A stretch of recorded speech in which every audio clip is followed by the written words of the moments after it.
some reason. So just Carla, we've got hundreds of us here right now. So just let Carla know, he's not in the country right now. When I count to three, make some noise, let him know that we are here. 1, 2, 3.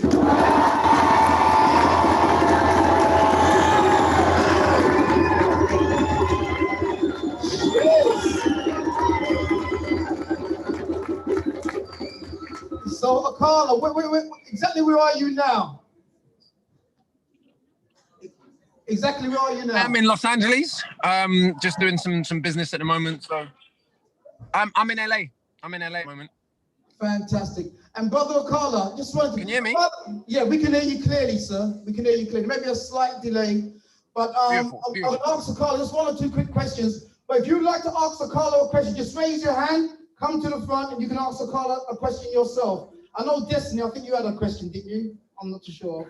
I thought that's what your dad said to me. I'm not putting it on you. But if there's anyone that would like to ask a question to Akala, just raise that. We've only got him for a few moments. So Akala.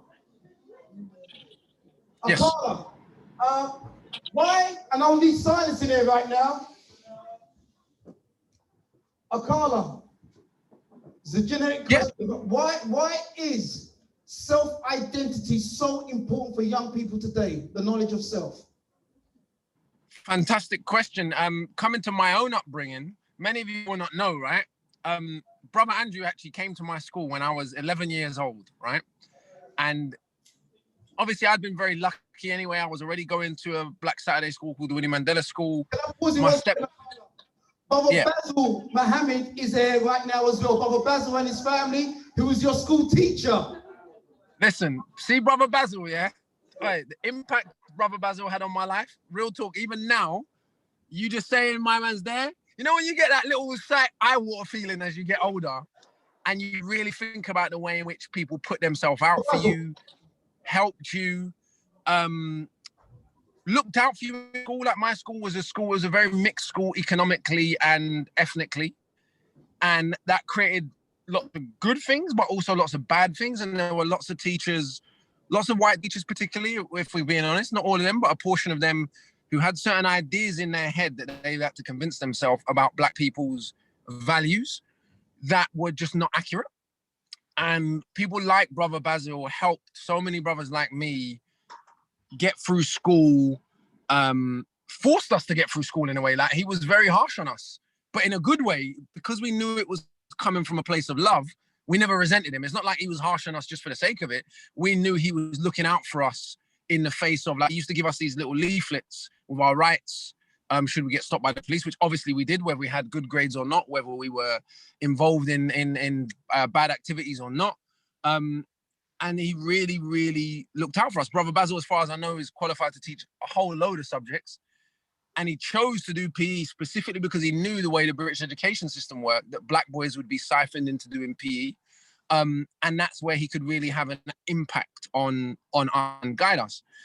And to bring that back to identity, if we look at what's going on in the street today, not that all of it is caused by identity. I think it's caused by a whole range of different factors, criminalization, the history of the way previous generations of Black folk have been taught, social class in Britain in general. One thing the British media does very well is hide from Black people just how bad things are for white people in other cities in this country. And the reason why I say that's important is because if we keep thinking things like gang violence, for example, are a result of something just wrong with Black people, we're never going to solve the problem. If Glasgow or Belfast or Naples have had problems equal to and even worse than the problems in London, there is something going on other than Black culture or other than rap music or other than negative perception, though I think negative perception is very, very important. Ultimately, if I think of myself well,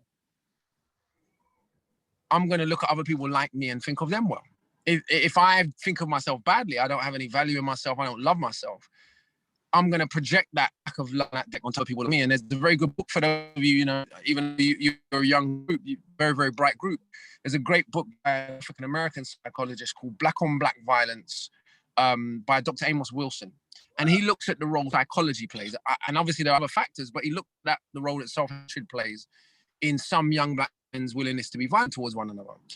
And to round off the point, as I've got older, you know, went through a period where I was misbehaved. You know, we had certain problems at home and certain other factors. And luckily for me, I did very, very well in school because of people like Brother Andrew and Brother Basil and others who looked out for me. A little period, I stopped playing football when I wasn't at university. My less well-behaved friends. But as I've got older, lots of the other young brothers we had problems with, I see them now at this age, and it's all love. Because as a grown man, as a grown black man in your 30s, the things you value are completely different to the things that you value at 20. The things that you respect are completely different. I see brothers that I grew up with that I know had really tough upbringings, pushing their kids pram, and it makes me smile as if it was my victory because I want well for them and because I love them. And so self-identity, self-perception, knowledge of self. If you can't see it, you can't be it. If you don't aspire, I spend actually a lot of time still back in the Caribbean. And one thing I notice is that even though I spend a lot of time, particularly in Jamaica, even though Jamaica is so much more of a difficult place to live in many ways than Britain, what I notice is because there is a black middle class, because the head of the army is black, because the structural engineers, the architects, the judges, the economists, the marine biologists, because everybody's black, good and bad, the general aspiration, even of kids in the ghetto. I teach at a school called Old Town Boys, which is in the middle of Rima and Denham Town. I mean, it's right in the middle of the ghetto, like really, really tough place. And still the young boys have an aspiration far beyond the circumstance that they're in, to say nothing of the more, you know, children born into affluence in Jamaica. For all Jamaica's other problems, they achieve just like children born into affluence anywhere else. I meet kids all the time who are like, oh, I'm studying structural engineering at Stanford University in America. It became such a joke. So many Caribbeans go to Miami to go to university, middle-class Caribbeans, that they refer to Miami as Kingston 21. And so you see that in many ways in Britain, a loss of proper Caribbean culture and a loss of proper self-identity and traditional Caribbean and West African values, and internalizing the values of the British class system and what British society says it means to be black, and so many other things, has really, really negatively affected us in lots of ways. And so, yeah, self-identity is very, very important.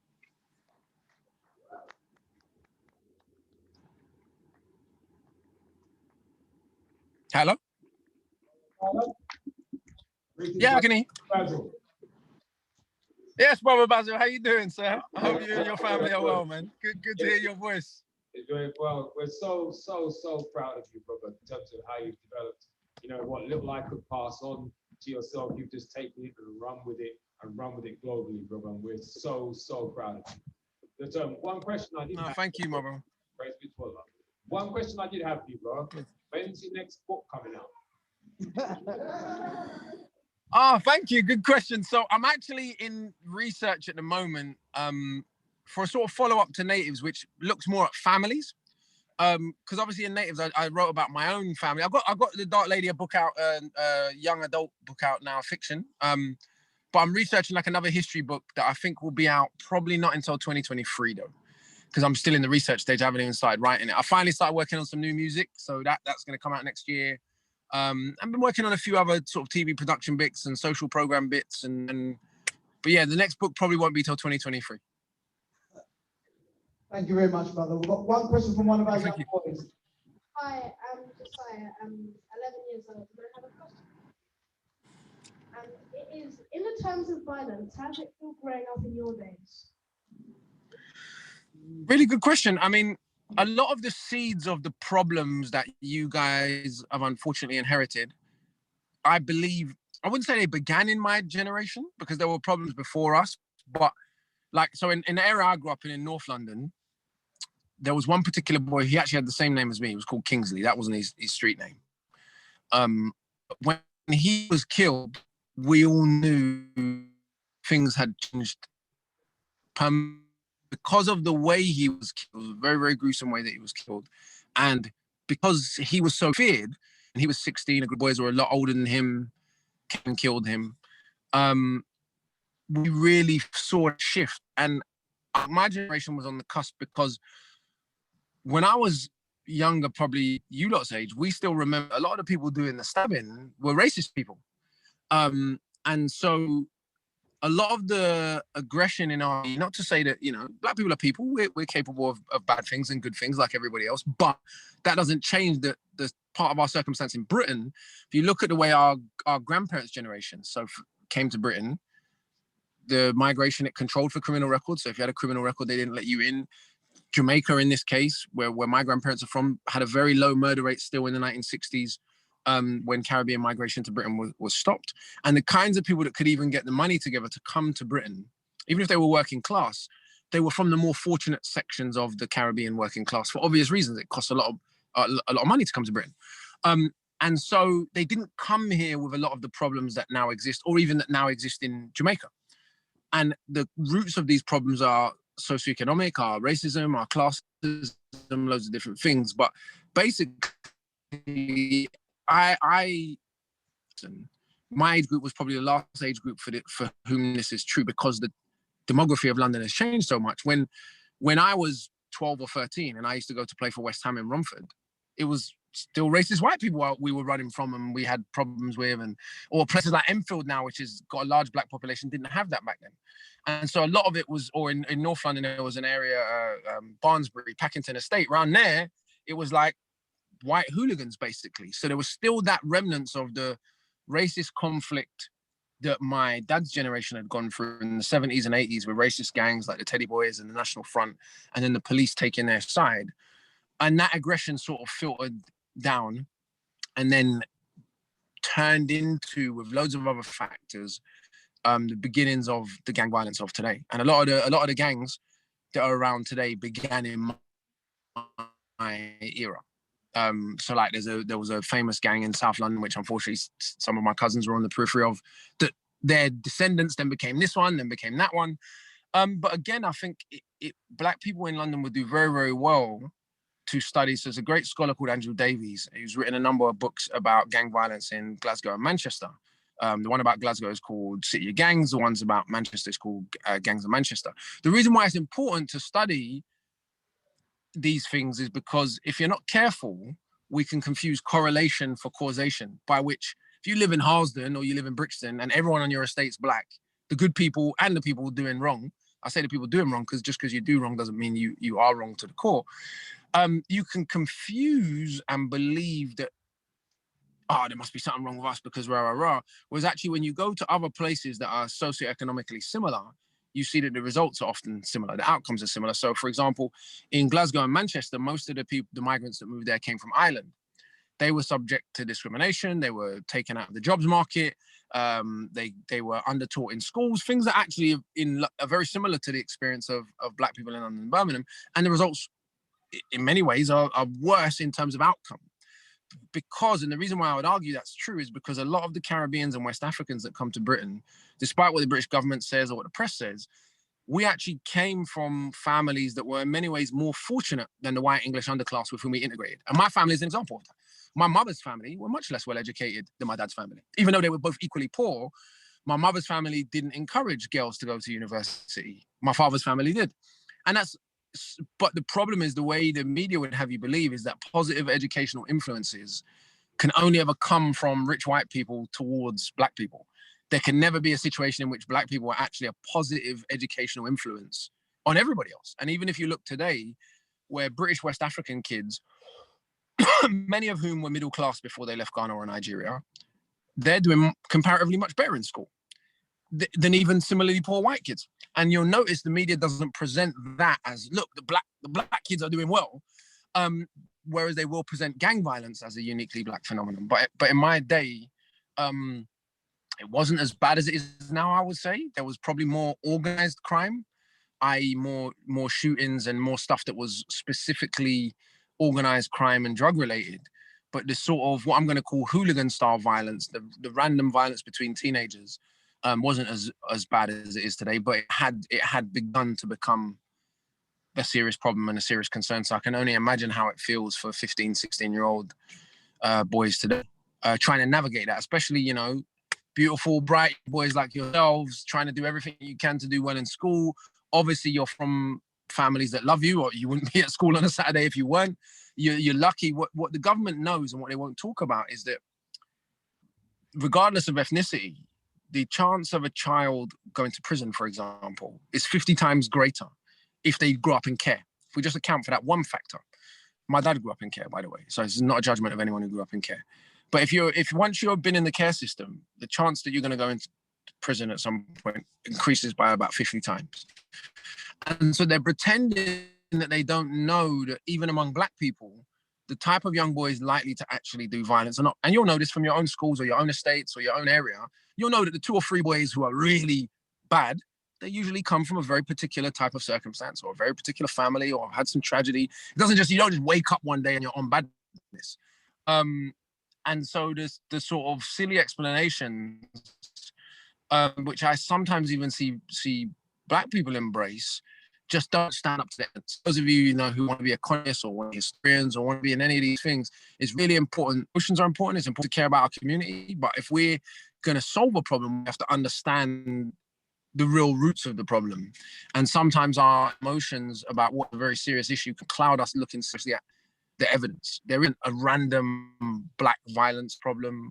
Even if you look at the data, past the age, basically, if the violence begins at about 14, 15, it peaks at 20, and then after 25, it just almost completely off. If you look at the number of black men over the age of 25 killed in Britain, it's very, very low. And if over the age of 30, it just disappears. What happens?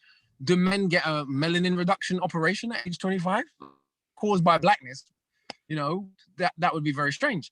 And so you start to see that as people mature, as they change, as they learn things, maybe I've seen it with some of my friends, they've gone to prison and they've been forced to mature while in prison.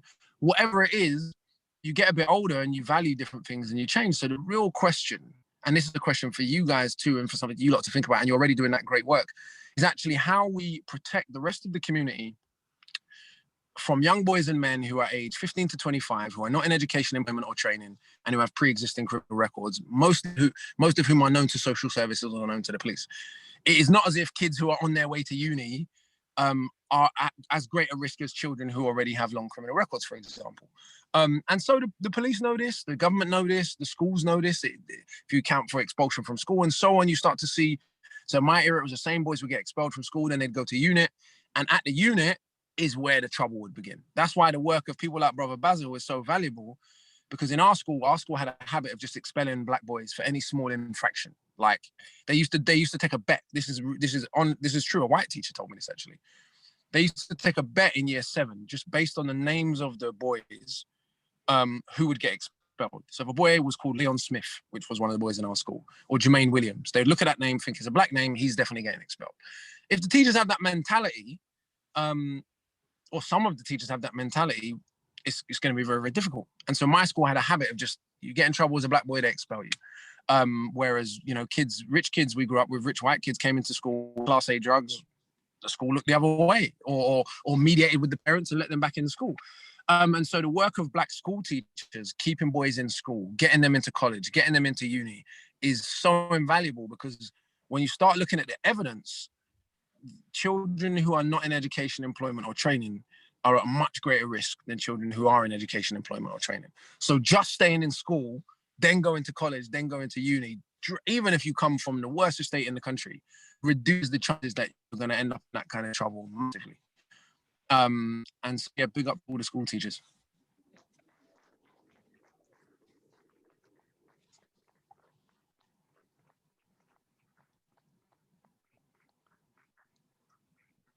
Hello? Yeah, okay. Hi, Father.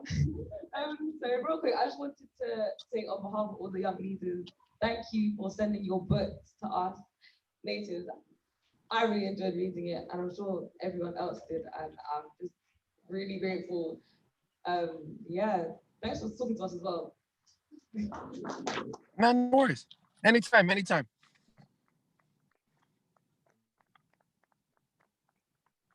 Thank you. I'm proud of you guys, man. That's the main thing. Like, honestly, it warms my heart to see these initiatives are still going and people are still doing this great work and this great stuff. Big up to all the staff and all the parents. It's really important that we as a community take care of one another, because we're all we got, man. And I think I look forward to seeing the great stuff you lot all do in the future. All right, Brother Akala, we thank you so much for taking your time out. Nah, anytime. Make some noise, Brother Akala. Big love, yeah. Catch you soon. Thank you so much. One love. No, thank you. Big up to yourself. Big up to brother Basil. Big up to all the staff. Yeah. Okay. Big up to all the parents. Thank you. I'd like to introduce another guest.